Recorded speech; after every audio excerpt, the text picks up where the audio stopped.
This is, of course, a mental health podcast, and you've already mentioned that a lot of the conversations that you've been having with clients are around what do I do next? Like, how do I support myself through these difficult times? I'm curious, Mecca, have you ever worked in tandem with a mental health professional, like with a client? Is that something that has been a part of your work?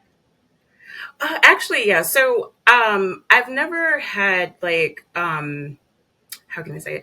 Like, I've never had like a therapist, like other than you, Dr. Joy, like reach out to me to uh, coach a client. But I Mm. have clients who are in therapy, and we'll have moments where I'm like telling them something, or suggesting something, and they'll be like, "My therapist just said that. Like, are you sitting in on my therapy sessions? Because I just had that conversation with my therapist the other day."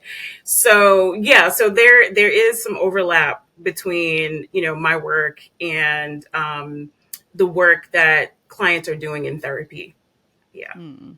And I wonder, I could see something like, I wonder if there could be a world, I think for sure it is, that like a client would sign a release for maybe you to talk with their therapist about some of the themes that have come up in session to kind of talk about, like, because you are a part of the care team, right? Like for Right. people who this is important to, like you are a professional just like they might be seeing a therapist. So it feels like there could be a way where there is more kind of collaboration maybe, or for the therapist to hear from what you are like what's coming up in your sessions to kind of anchor the work.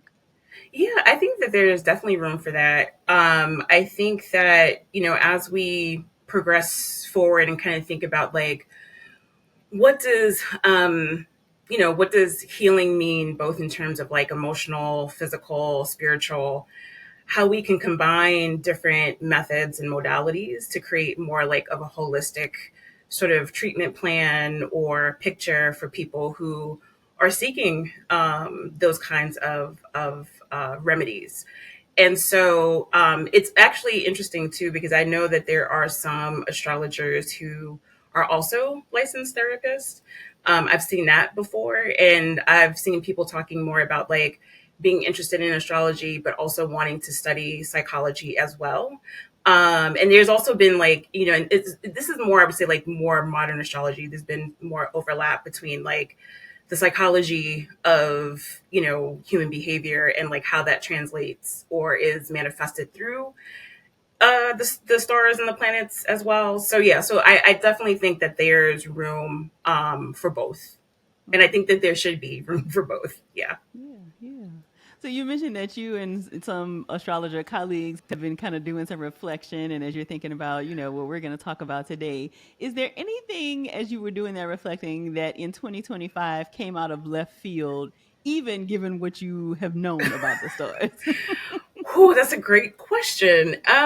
Was there anything that came out of left field? There's nothing that comes off top of mind at the moment. I would say maybe this is not so much the astrologer talking, but more of me, Mecca, the human talking.